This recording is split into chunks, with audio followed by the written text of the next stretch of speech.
अगर आप भी महादेव के भक्त हैं तो कमेंट करें हर हर महादेव। नीमचपुर गांव में जगदीश नाम का एक आदमी छोले भटूरे का ठेला लगाता था। जगदीश कई सालों से ये काम कर रहा था। उसके छोले भटूरे पूरे गांव में बड़े प्रसिद्ध थे। जो भी उसके छोले भटूरे खाता वो खाता ही रह जाता। जगदीश के परिवार में उसकी पत्नी और एक बेटा बेटी रहते थे।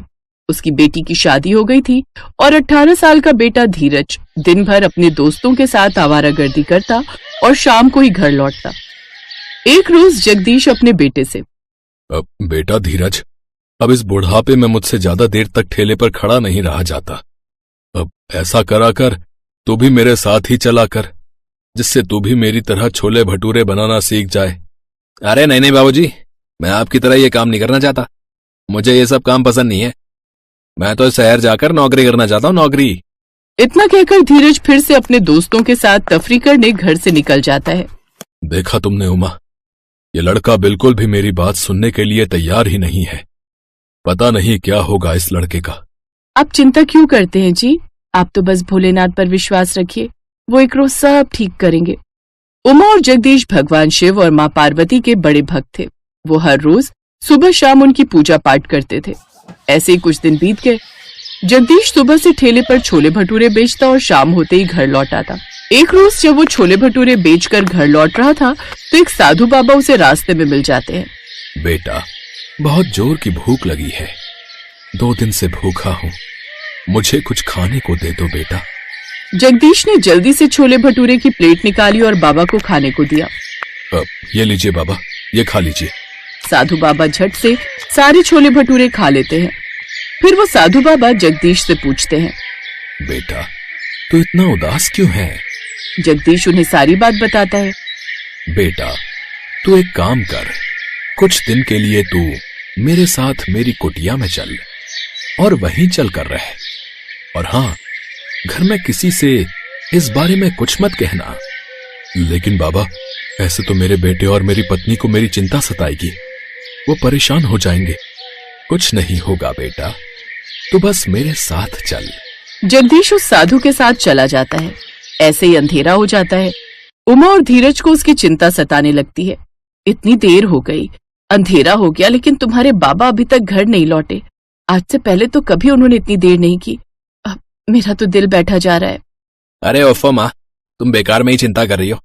अरे बाबा को कुछ नहीं होगा, आप यहीं रुकिए, मैं उन्हें देख कर आता हूँ। धीरज जगदीश को ढूंढने निकल जाता है, लेकिन पूरे रास्ते उसे जगदीश कहीं भी नहीं दिखता।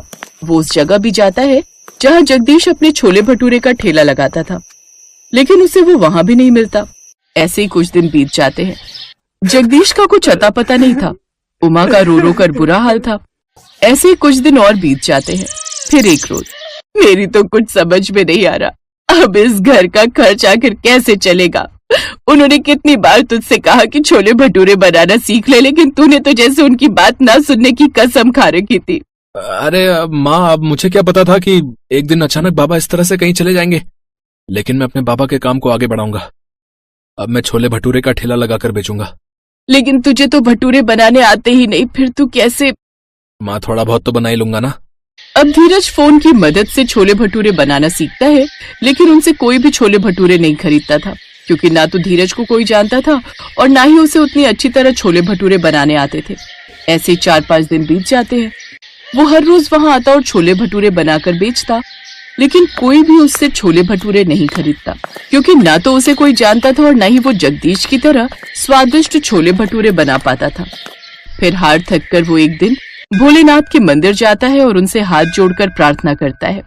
ए भोलेनाथ, अगर ऐसे ही चलता रहा ना तो मैं तो बर्बाद ही हो जाऊंगा। घर में जो थोड़ी बहुत बचत थी वो तो मैंने छोले भटूरे के सामान में लगा दी। कुछ दिन से सारे छोले भटूरे बेकार ही जा रहे हैं।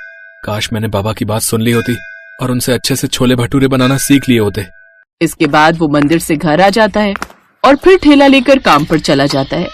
कुछ देर बाद उसके पास एक बुढ़िया आती है। मुझे एक प्लेट छोले भटूरे दे दो, मैंने कल से कुछ नहीं खाया।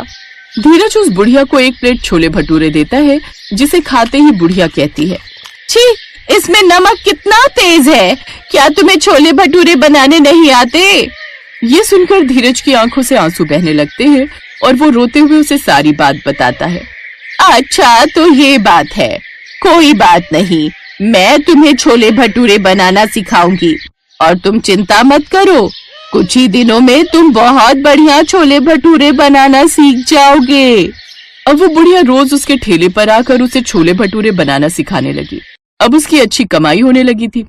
अब उस बुढ़िया माई ने भी उसके ठेले पर आना बंद कर दिया। ऐसे ही पूरा 1 महीना बीत जाता है। अब वो पूरा ठेला अच्छे से अकेले संभालने लगा।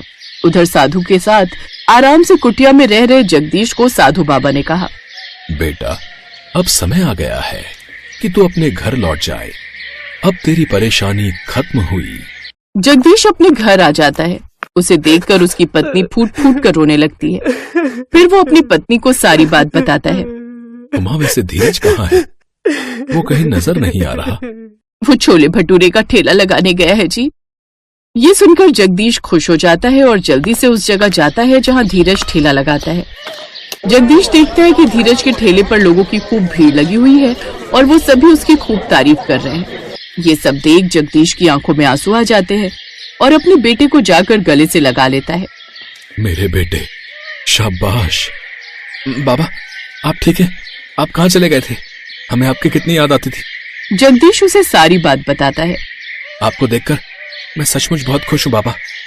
अच्छा बाबा, क्या आप मेरे हाथों के बने छोले भटूरे खाना पसंद करेंगे? अब हाँ हाँ, क्यों नहीं मेरे बच्चे। धीरज जगदीश को छोले भटूरे खाने को देता है, जिसे खाकर वो बहुत खुश होता है क्योंकि वो उसके बनाए हुए छोले भटूरे से भी ज्यादा स्वाद बने थे। अब वो दोनों बाप बेटे रोज मिलकर छोले भटूरे बनाते। एक शाम जब वो घर आने लगते हैं तो देखते हैं कि वही साधु बाबा और वही बुढ़िया माई उनके ठेले पर आते हैं। हमें छोले भटूरे नहीं खिलाओगे बच्चा? अरे साधु महाराज, आप यहाँ? हाँ हाँ, अभी लो। जगदीश उन दोनों को छोले भटूरे खाने को देता है। जानते हो धीरज बेटा, ये वही साधु महाराज हैं जिनकी कुटिया में मैं 1 महीने तक रहा था।